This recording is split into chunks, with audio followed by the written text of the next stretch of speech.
चांद।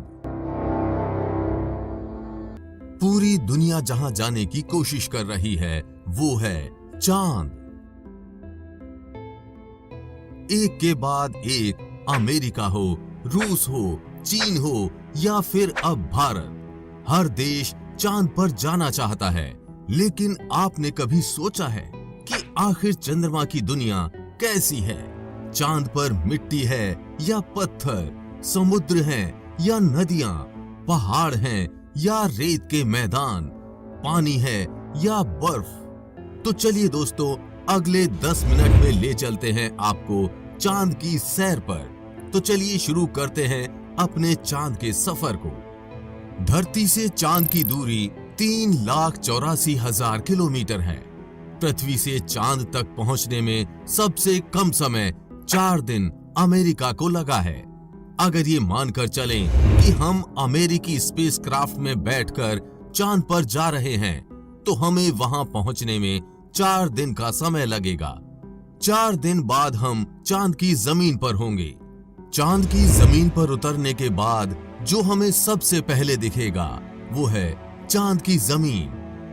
आपको चांद की जमीन ऊबड़ खाबड़ नजर आएगी। चांद की जमीन पर हर तरफ आपको दिखेंगे बड़े बड़े गड्ढे। जब आप चांद की जमीन पर खड़े होकर ऊपर की ओर देखेंगे तो आपको हमारा खूबसूरत ग्रह पृथ्वी नजर आएगा, जिसमें आपको पृथ्वी साफ साफ अपने अक्ष पर घूर्णन करती हुई नजर आएगी, लेकिन आसमान में सदा उसकी स्थिरता बनाए रखेगी। अर्थात चांद पर खड़े होकर पृथ्वी को कई वर्षों से अगर हम निहारते रहे तो वो अपनी जगह से टस से मस नहीं होगी। चांद का गुरुत्व आकर्षण पृथ्वी के मुकाबले 6 गुना कम है, यानी चांद की जमीन पर जाने के बाद हमारा वजन 6 गुना कम हो जाएगा। यदि पृथ्वी पर हमारा वजन 60 किलो है तो चांद की सरफेस पर आपका वजन केवल 10 किलो ही रह जाएगा। यानी चांद की जमीन पर उतरने के बाद आप अपने आप को काफी हल्का महसूस कर रहे होंगे। आप इधर उधर आसानी से उछल पाएंगे। इसी कारण नील आर्मस्ट्रॉन्ग जब चांद पर चल रहे थे तब उछल उछल कर चल रहे थे, क्योंकि दोस्तों चांद पर पृथ्वी की तरह चल पाना संभव नहीं है। चांद पर नील आर्मस्ट्रॉन्ग और उनके साथियों के कदमों के निशान आज भी चांद पर मौजूद हैं, क्योंकि वहां पर हवा न होने की वजह से वे निशान मिटे नहीं।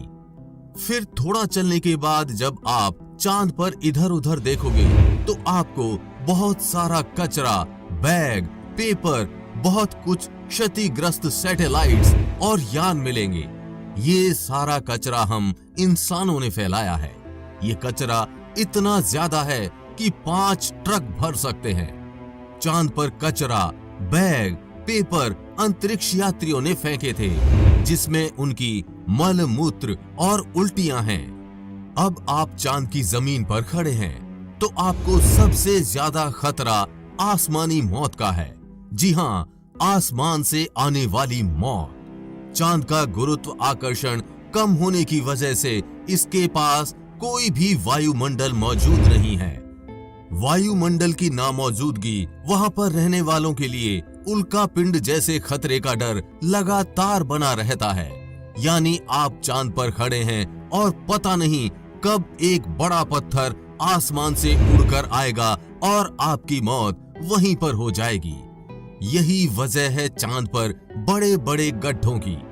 पृथ्वी से देखने पर जो चांद पर काले धब्बे दिखाई देते हैं, असल में वे धब्बे नहीं, गड्ढे हैं। जहां पर सूर्य की रोशनी नहीं पहुंच पाने की वजह से वो धब्बे नजर आते हैं। सूर्य के बाद आसमान में सबसे ज्यादा चमकने वाली अगर कोई चीज है तो वो है चंद्रमा।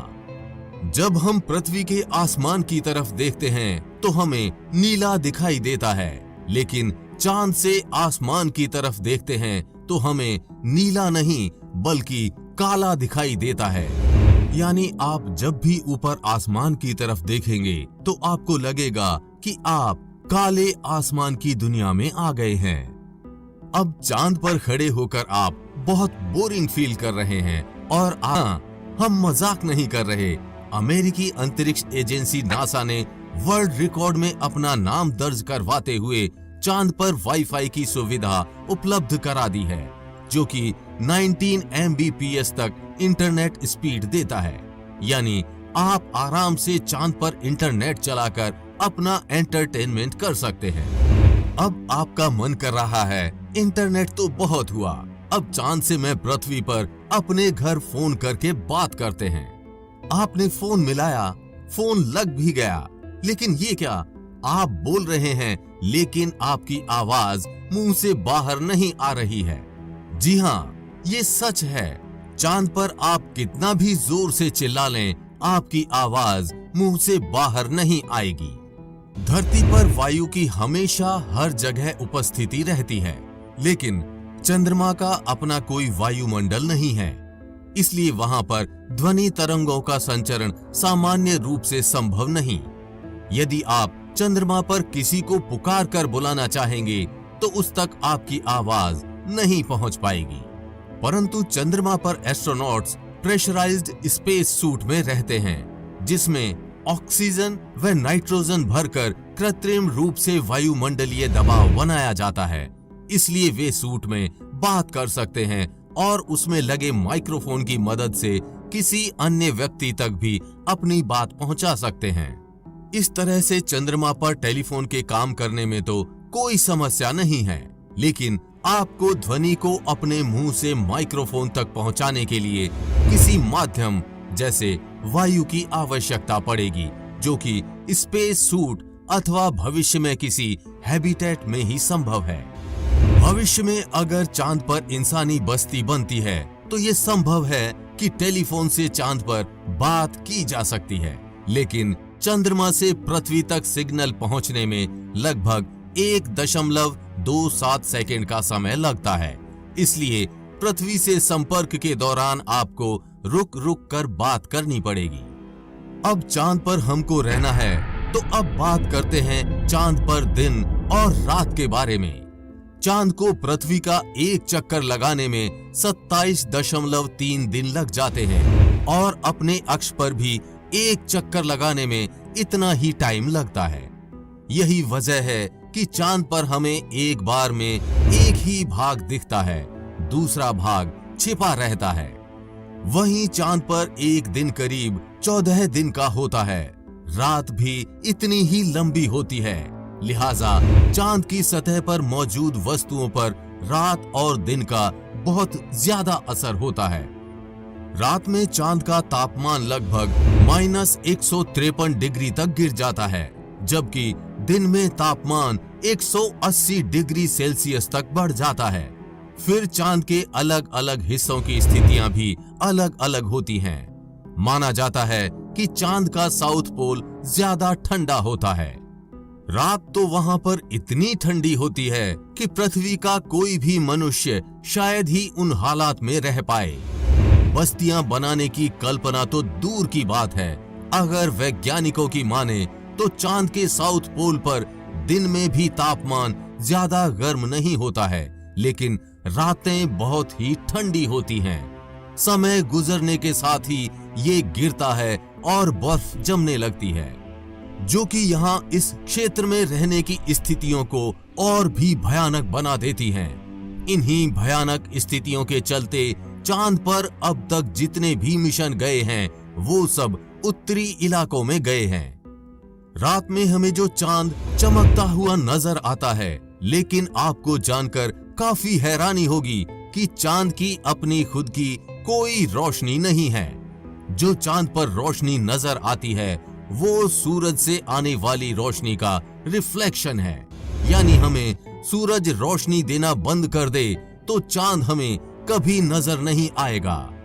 चांद पृथ्वी के चारों तरफ घूमते वक्त अपना एक ही हिस्सा पृथ्वी के सामने रखने के कारण चांद का दूसरा हिस्सा आज तक पृथ्वी के किसी भी मनुष्य ने नहीं देखा है। दोस्तों, चांद पर मौसम नहीं पाए जाते हैं क्योंकि परिक्रमा के दौरान चांद अपनी धुरी पर सिर्फ 1.54 डिग्री तक तिरछा होता है, जबकि पृथ्वी 23.44 डिग्री तक झुकी होती है। इस वजह से दो बातें होती हैं। एक ये है कि चांद पर पृथ्वी की तरह मौसम नहीं बदलते, और दूसरी बात ये है कि चांद के ध्रुवों पर कई ऐसे इलाके हैं जहां कभी सूरज की रोशनी या किरणें पहुंच ही नहीं पाती हैं। यानी घूमते हुए अगर आप चांद के इन इलाकों में पहुंच गए तो बेहद ही भयावह नजारे होंगे। पृथ्वी की वजह से चांद पर मौसम नहीं बदलते, लेकिन चांद की वजह से पृथ्वी पर मौसम बदलते हैं। ये इंटरेस्टिंग फैक्ट आगे आप वीडियो में जानेंगे। पृथ्वी से गोल दिखने वाला ये चांद असल में गोल नहीं बल्कि अंडाकार है। हमारी धरती से हर साल चांद 1.5 सेंटीमीटर दूर खिसकता जा रहा है। हमारे सौर मंडल में कम से कम 135 चांद और भी हैं, लेकिन किसी पर जीवन का अस्तित्व नहीं है। पृथ्वी पर भी आज अगर जीवन संभव है तो सिर्फ चांद के कारण। कैसे? वो ऐसे कि जब पृथ्वी से थिया नाम का ग्रह टकराया तो धरती 23.5 डिग्री तक झुक गई थी, और अगर उस समय चांद ना बना होता तो ये फिर से सीधी हो जाती। चांद के गुरुत्वाकर्षण के कारण ही धरती अब तक झुकी हुई है। इसी झुकाव के कारण धरती पर अलग अलग तरह के मौसम पाए जाते हैं।